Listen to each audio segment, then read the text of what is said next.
आज की कहानी है दोस्तों, जेठानी हो तो ऐसी। माँ जी, देखिए मैं आप सबके लिए क्या लेकर आई हूँ। अंकिता ने अपनी सास रमा जी से कहा। अंकिता सास, ससुर, पति, ननद, जेठ सबके लिए महंगे कपड़े लेकर आई थी, सिवाय जेठानी निशा के। शाम को किचन में निशा को जाते देखकर अंकिता ने कहा, भाभी सुनिए ना, ये लीजिए, जेठ जी और बच्चों के लिए नया टेबलेट लेकर आई थी। निशा ने कहा, अंकिता एक बात तुम्हें मैंने पहले भी समझाया था और आज फिर कह रही हूँ, इतने महंगे गिफ्ट हर महीने लाने की क्या जरूरत है। पैसों की बचत करना भी सीखो। आज की बचत ही कल हमारे काम आती है। तुम पूरी तनख्वाह क्यों खर्च कर देती हो? पूरी एक महीने की मेहनत के बाद ये पैसे आते हैं और तुम खर्च में एक पल भी नहीं लगाती। मैं तुम्हें तुम्हारी भलाई के लिए ही कह रही हूँ। इतना सुनते ही अंकिता को गुस्सा आ गया। उसने कहा, भाभी मुझे पता था आप अपना लेक्चर जरूर देंगी, इसीलिए मैं आपके लिए कुछ नहीं लाई और ना आगे से लेकर आऊंगी। दरअसल आप ये सब मेरी भलाई के लिए नहीं, अपनी जलन में कह रही हैं। आपको जलन होती है कि मैं आपसे ज़्यादा कमाती हूँ। आप सबके लिए इतने महंगे गिफ्ट ला नहीं सकती, क्योंकि इसके लिए बड़ा दिल चाहिए, जो आपके पास तो बिल्कुल भी नहीं है।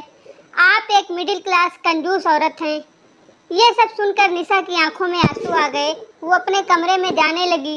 तभी रमा जी ने कहा, रुको निशा, अंकिता, बड़ों से बात करने का ये कौन सा तरीका है?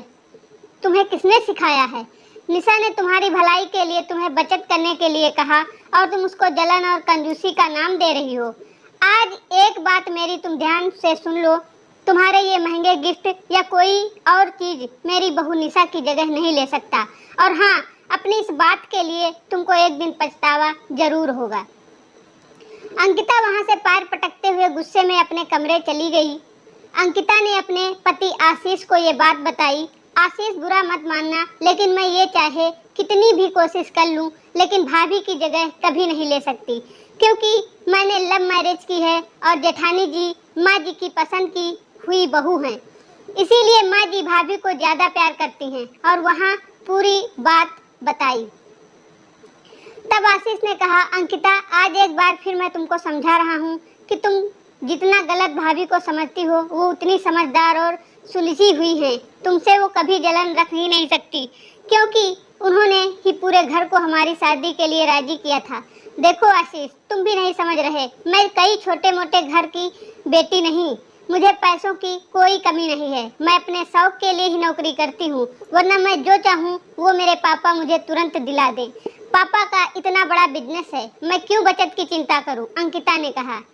अगले दिन रविवार को अंकिता दोस्तों के साथ घूमने जा रही थी। तभी उसकी नज़र हाल में बैठी जेठानी पर गई।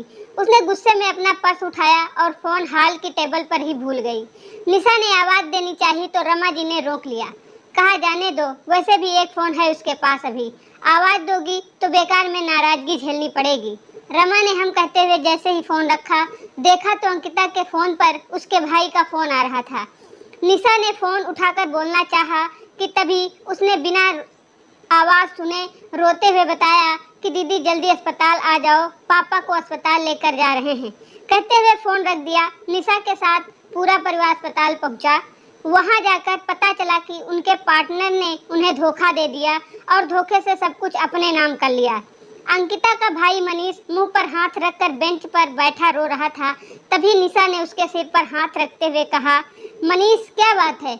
अपनी बड़ी बहन को नहीं बताओगे? मनीष आश्चर्य से निशा को देखने लगा और सारी बात बताई कि अभी पैसे जमा नहीं किए गए तो डॉक्टर इलाज नहीं करेंगे। मुझे और माँ को पापा के पैसों की कभी डिटेल नहीं बताई।